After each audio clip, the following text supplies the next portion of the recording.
Hi, I wanted to show you a typical ride for solar at Neighborly Farms. I ride solar about 5 times a week, usually after work. I do work a full-time job. This time of year it's too nice to ride in the arena, so that means usually we start by going on a short trail ride over somewhere where we can work on flat work or jumping or whatever activity we're going to do for the day. We've got this great trail that goes up a hill and it's in the woods in the shade. And I've been starting my rides by doing a canter or two up the hill. And this is just to develop strength.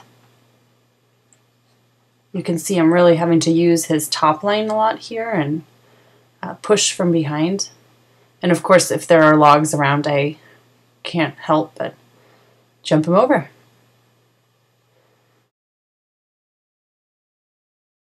I almost always start my flat work rides by moving Solar's shoulders around.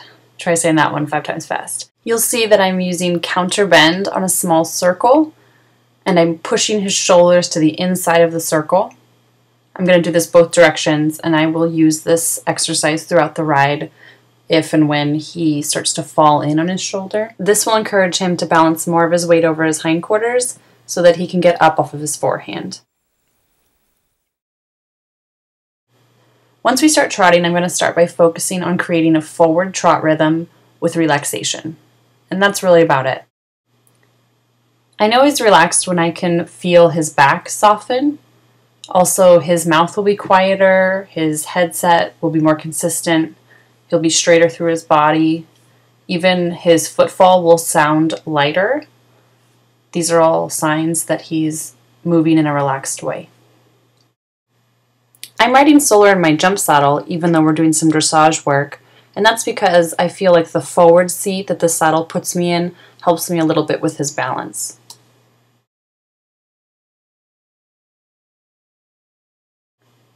Once we've established rhythm and relaxation, I'm going to move on to transitions. And transitions are going to be a key element in helping him improve his balance and use his hind end. And you'll see that he's going to be pretty fussy in these transitions. Transitions challenge Solar to use his body in a more correct way, and it's just a different way than he's used to using his body. So I would say transitions probably aren't his favorite exercise at this time, but he's definitely getting better at them.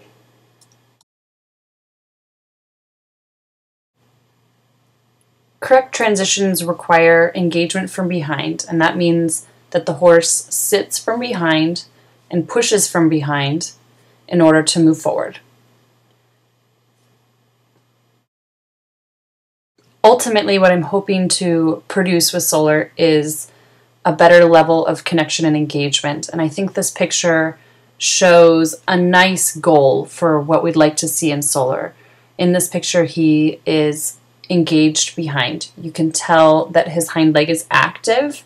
It's raised on approximately the same angle as his front legs. His shoulders are up. His neck, the base of his neck, the lower part of his neck is up, which allows him to come onto a nice vertical headset. And right now he doesn't necessarily have the strength or the balance to maintain this position. And so we'll get a moment here or there, and I will try to reward those moments and build on those moments. And again, transitions are going to help Solar with his balance and his level of engagement, and they will be key in producing that nice trot that we want to see. Upward and downward transitions are an exercise you can do no matter what discipline you ride in, or what kind of tack you ride in, or what kind of horse you ride. They will help to improve your horse's way of going if you stick with them and work to get those correct transitions. You'll notice that I'm riding him in this video with a wide connection. My hands are wide apart, and that is to help him find the contact with the bit. And I also maintain a fairly active contact, especially if he tries to suck behind the bit. I'll be sure to correct him. And here I'm using that shoulder exercise as a correction. You saw that he sucked behind the bit and then he fell on his inside shoulder.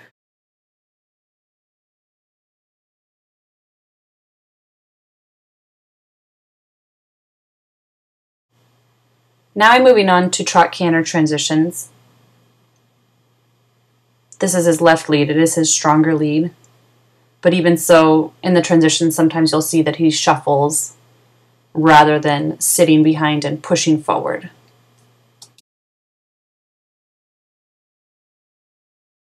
You'll notice that I don't ride with a lot of rein contact. I know there's a lot of different philosophies about this, especially if you're riding in dressage, about having a solid connection with a young horse through the rein.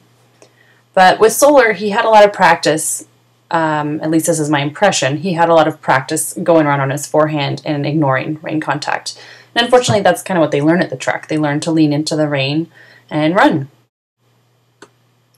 By riding with a lighter rein contact, I'm trying to encourage Solar to think on his own and find his own balance without relying on the reins to do that for him. And I just love these next couple trot steps where he really comes together on his own and has a nice, soft rhythm and balance.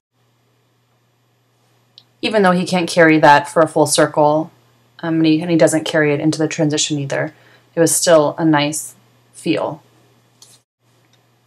Okay, and just for fun, I read Devin Robles' post about her beautiful gray horse and doing lead changes, and I just wanted to see if Solar had his changes. And you'll see that, yeah, he did do a flying change, and he's able to do it on this lead as well, which is awesome. Certainly they are not correct dressage changes from back to front, but it's a great place to start. I end this ride more or less where I started, by moving his shoulders back and forth. This time, though, just turn on the haunch, using backup to keep him up off his forehand. And I do hope that in future videos you'll be able to see the improvement in these basic maneuvers.